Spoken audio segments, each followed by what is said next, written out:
शिरडी ग्राम की एक वृद्ध स्त्री नाना चोपदर की मां ने श्री साईं बाबा का वर्णन इस प्रकार किया है। एक तरुण, स्वस्थ, फुर्तीला तथा अति रूपवान बालक सर्वप्रथम नीम वृक्ष के नीचे समाधि में लीन दिखाई पड़ा। सर्दी व गर्मी की उन्हें किंचित मात्र भी चिंता न थी। उन्हें इतनी अल्प आयु में इस प्रकार कठिन तपस्या करते देखकर लोगों को महान आश्चर्य हुआ। दिन में वे किसी से भेंट नहीं करते थे और रात्रि में निर्भय होकर एकांत में घूमते थे। लोग आश्चर्यचकित होकर पूछते फिरते थे कि इस युवक का कहाँ से आगमन हुआ है। उनकी बनावट तथा आकृति इतनी सुंदर थी कि एक बार देखने मात्र से लोग आकर्षित हो जाते थे। वे सदा नीम वृक्ष के नीचे बैठे रहते थे और किसी के द्वार पर ना जाते थे। यद्यपि वे देखने में युवक प्रतीत होते थे, परंतु उनका आचरण महात्माओं के सदृश था। वे त्याग और वैराग्य की साक्षात प्रतिमा थे। एक बार एक आश्चर्यजनक घटना हुई। एक भक्त को भगवान खंडोबा का संचार हुआ।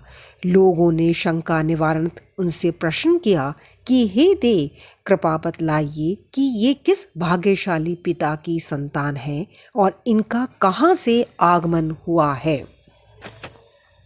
भगवान खंडोबा ने एक कुदाली मंगवाई और एक निर्दिष्ट स्थान पर खोदने का संकेत किया। जब वह स्थान पूर्ण रूप से खोदा गया तो वहाँ एक पत्थर के नीचे ईंटें पाई गईं। पत्थर को हटाते ही एक द्वार दिखा जहाँ 4 दीप जल रहे थे। उन दरवाज़ों का मार्ग एक गुफा में जाता था, जहाँ गोमुखी आकार की इमारत, लकड़ी के तख्ते, मालाएं आदि दिखाई पड़ी। भगवान खंडोबा कहने लगे कि इस युवक ने इस स्थान पर 12 वर्ष तपस्या की है।